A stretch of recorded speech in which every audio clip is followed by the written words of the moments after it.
the Marvel Zombies show is not what you think. What I mean is the Marvel Zombies show is kind of being sold as a sequel to the What If episode from season 1. The 5th episode was What If Zombies. It introduced a specific group of characters. It also introduced a specific group of characters who had already been zombified. And then at the end, if you remember, and spoilers for a 4-year-old episode of television, Spider-Man, T'Challa, and Ant-Man's floating head are traveling to Wakanda to save the world, but it turns out they're actually going to have to fight zombie Thanos. That's this big cliffhanger the episode ends on. So this is being sold as a continuation of that story. And it is that. It follows the timeline of that story. All of the right characters are there and are not there. But what this really ends up being is kind of speedrunning a Phase 4 Avengers movie. And if there is one crime that this series commits, it's that it's too late.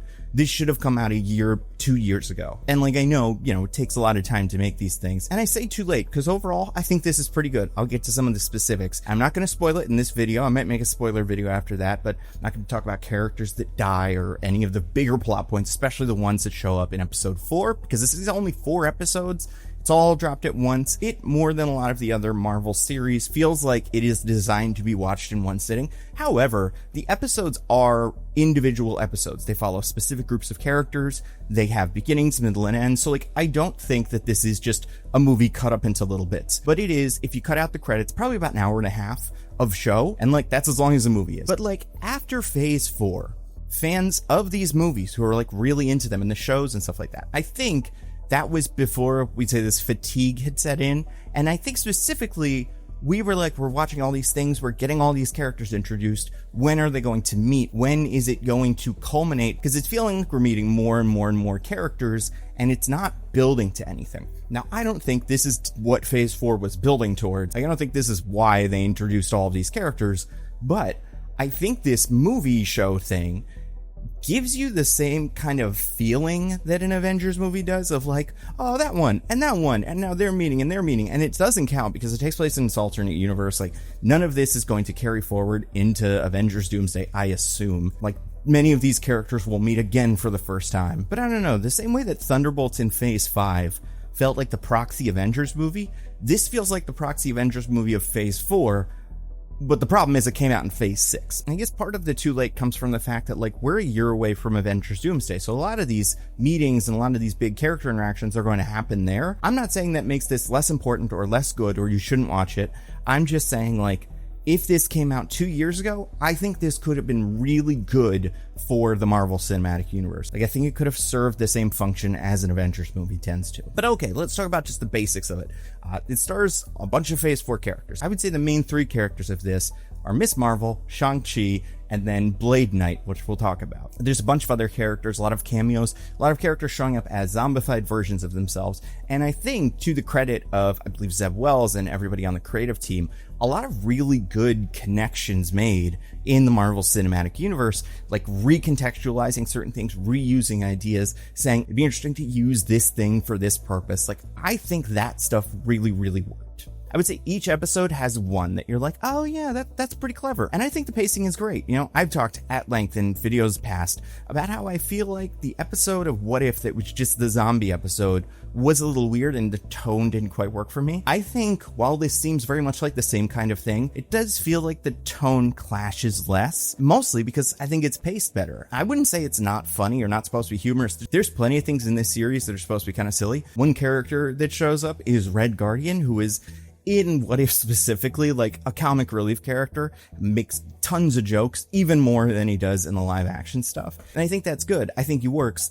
I think the point is, he takes everything that's going on very seriously until he gets a second to decompress, and then maybe it's a little silly. Or, in the middle of a big fight or something, he'll say something a little silly, but not out of character, not like he's not taking it seriously, just he is a silly person. And I think there's a big difference there. Also, I think Kamala's a good example of this. A very serious character in that, she knows the stakes of what is going on in the zombie apocalypse, and because she's as close as this has to a main character, she's reacting to every new thing that's introduced the way that you kind of figure you would. So she gets to be scared, she gets to be surprised, she gets to be excited.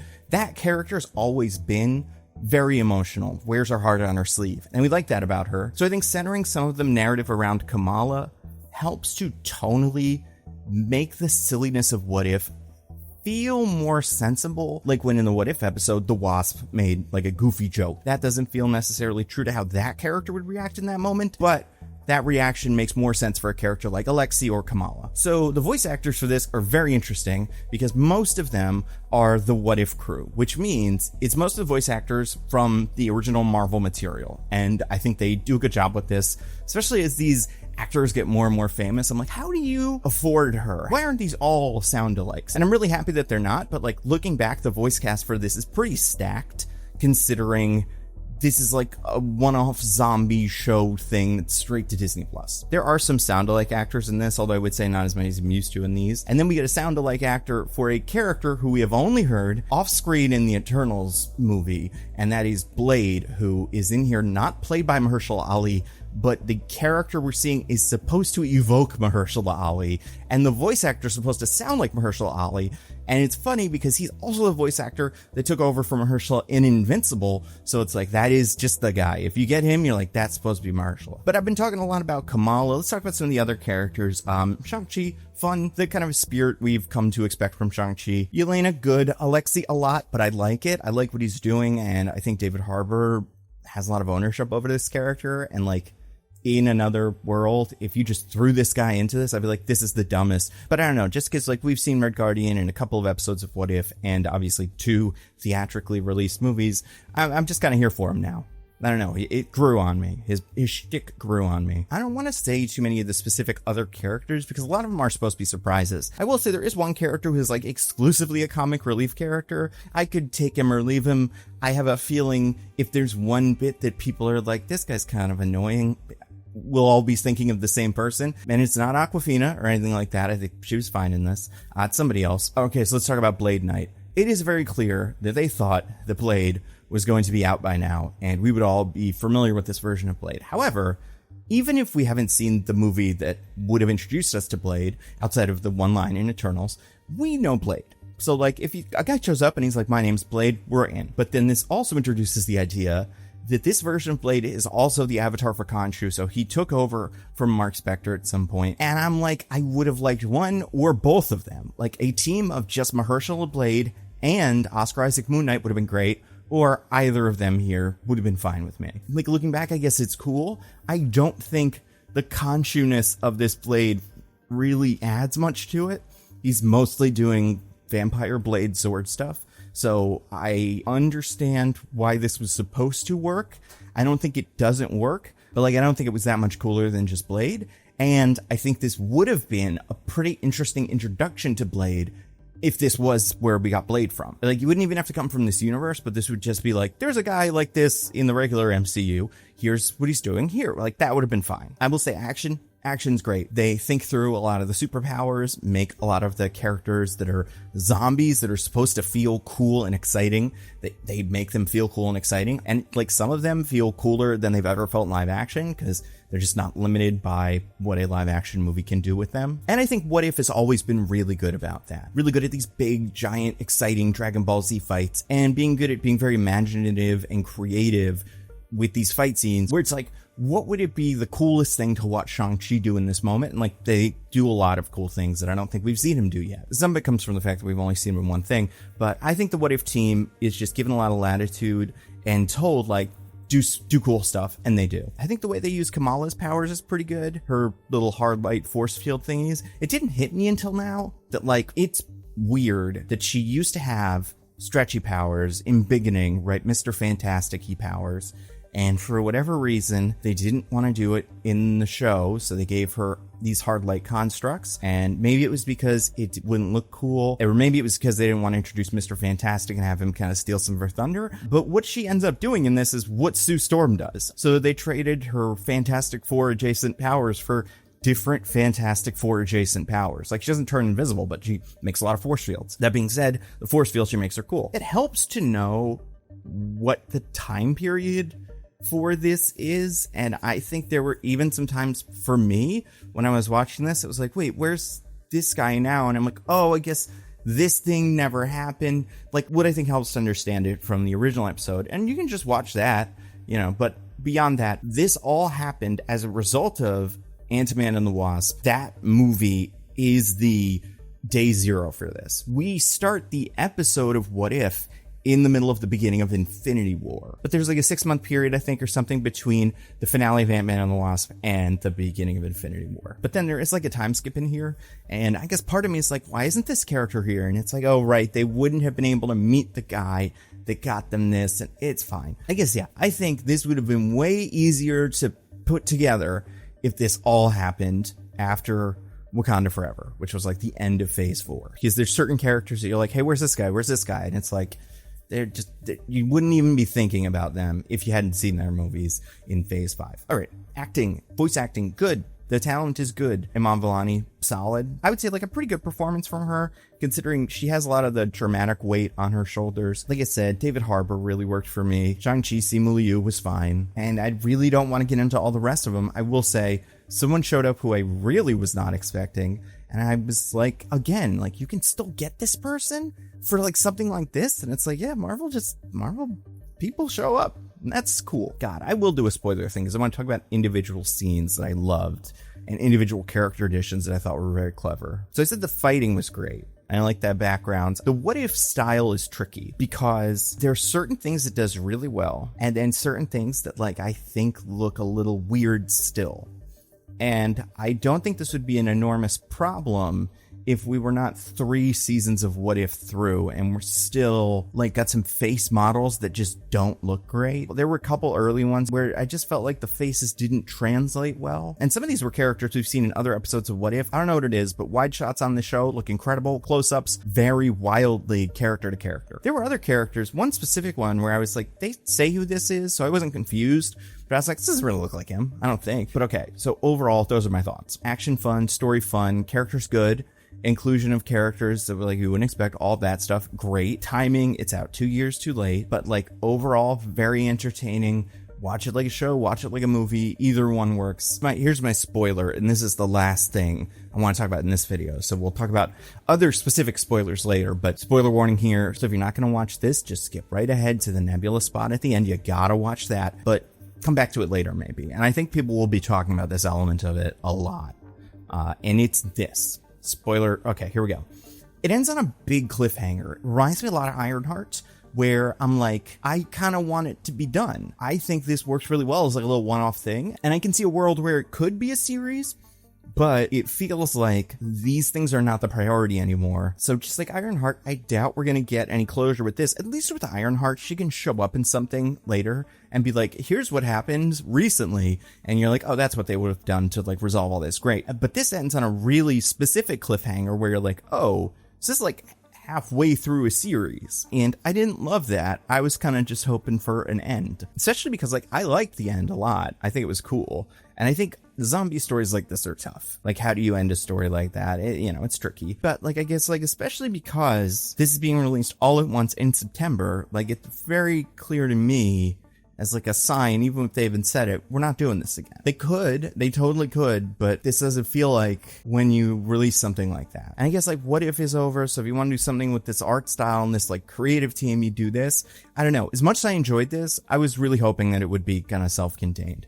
And I was also hoping that this was like the end of the What If thing. Is like, this is the What If animation style. And like, we had a lot of it. We saw plenty of it. And now we move on to something else. Maybe projects that look very different from each other. Even if we were doing something like another season of What If, every episode would look different from one another. But now I feel like this is going to be another one of those cliffhangers where it's like we never saw the end of it. And it's sometimes these cliffhangers come in and I'm like, oh, I see what they were going to do. This was going to be like, I mean, look at Spider-Verse, for example. Let's say that never came out. Like the third Beyond the Spider-Verse never came out. You're like, oh, the cliffhanger is like, they're going to go save Miles. And then that's going to be, they save him and they fight the Prowler Miles. And maybe they fight some villains in that universe. And then they go and find the Spot and beat him.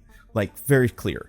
This one, I feel like, is very up in the air and nebulous. And like, I just don't even fully know what they're going for. Like, I know what it's inspired by, but I don't know what a season 2 would be like. And in some ways I'm very excited about that, but in other ways, especially where Marvel is now, I'm not confident that we'll get there now. And that's, I guess, kind of a bummer, because I don't imagine the creatives behind this were like, we should definitely end on a cliffhanger, and then Marvel was like, we're not going to make more of it, so like maybe don't.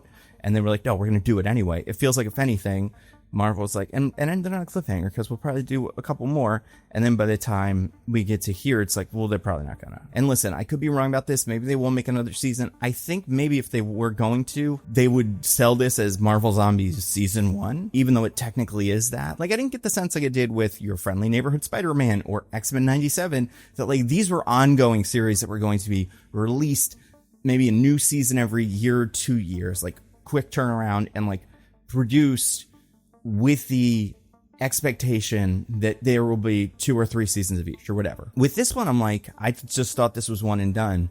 So the fact that there might be more and we're not sure about that, I don't love that, because that means if we do ever do Marvel Zombies 2, it will be a continuation of this story, which I think is an interesting story, but the amount of time it will take to make it, like, unless they already have a fair amount of this done, like, I don't know, 2 years, how long does it take to make a full season of this with voice acting and writing and all of that? And then when that comes out and it's such a clear continuation of this, will people even remember? Or will we be in the middle of Secret Wars Part 1 or whatever that ends up being? Like, is anybody gonna be like, oh, let's check on this little zombie universe that we kind of forgot about? Like, I don't know. That's why, like, with Ironheart and with this, and like, I think She-Hulk could have been very episodic, but I think it ended in a place that's like the end. You know, they introduced the little scarred stuff, but it was like, this is the end of the season. And then if there's more, there's more. But if there's not, there's not. I think the best way to do this is to treat the seasons like things that are completely self-contained, can go in a lot of different ways in the future. But unless you're making it kind of like with Born Again, where they're like, we're going to make at least 2 seasons. So there's this halfway point where things are really rocky, but it's like, and then the next season's going to happen. Like, unless you're doing that, don't end on cliffhangers, because it's not good. It's bad for these things. Maybe that's more of a Marvel problem now than like DC, I guess, who's doing something kind of similar, where if DC, let's say, ends Peacemaker on a cliffhanger, because it's this single James Gunn kind of idea flowing from the Suicide Squad to Peacemaker to Superman to Peacemaker Season 2 to Man of Tomorrow or whatever, I'm not as worried that, like, we'll never pick up on this. But with Marvel right now, especially considering, like, we don't know what the rest of Phase 6 even is, which is fine, and I think it's cool, but I guess it doesn't lead to the kind of stability that you would need from something like this. I don't know. I'm overthinking it. Like, I overthink all this stuff. But that's what's fun about it. And, like, overall, I did like this. I think this was pretty good. And I think if you enjoyed the zombie episode of What If, you're going to love it. If you weren't sold on the zombie episode of What If, I think you'll still probably like it if you like some of these other characters. And if you hate the What If art style, this isn't going to win you over, but there's some fun stuff here. So I don't know. I think it's still worth checking out. You know what else is worth checking out?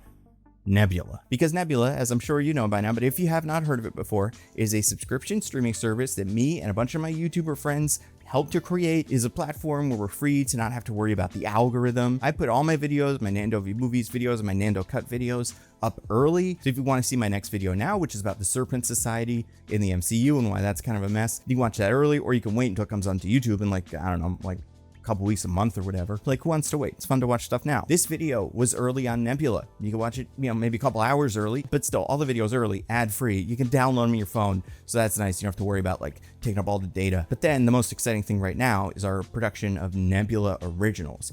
So these are like movies, short films, plays, documentaries. These are all created by Nebula. So these are our people. These all tend to be projects the creators are really passionate about. And we're able to put out, like, some really cool stuff. Patrick Willems has a short film coming out very soon that they just put a teaser out for called The Dinner Plan, which, like, it's not out yet, but, like, I've talked to Patrick about it. It's very fun. I don't want to just, like, tell you everything about it, but, like, it's cool. And it has people you definitely recognize, like John Hodgman's in it, Zach Cherry is in it. And then we have another show coming out called Subliminal, which Patrick directed an episode of, which I wrote an episode of. It is an anthology. You will see so much stuff for it in the future. When the trailer is out, I will be sharing it constantly. But if you want to, A, see all our videos early, get access to all of that, and B, help us creators make all this cool stuff that we could not make by ourselves, give Nebula a look, because it's great, and it is a steal at $60 a year or $5 a month. But if you go to go.nebula.tv/thenandocut, you can get a year of Nebula for $36. That is just $3 a month.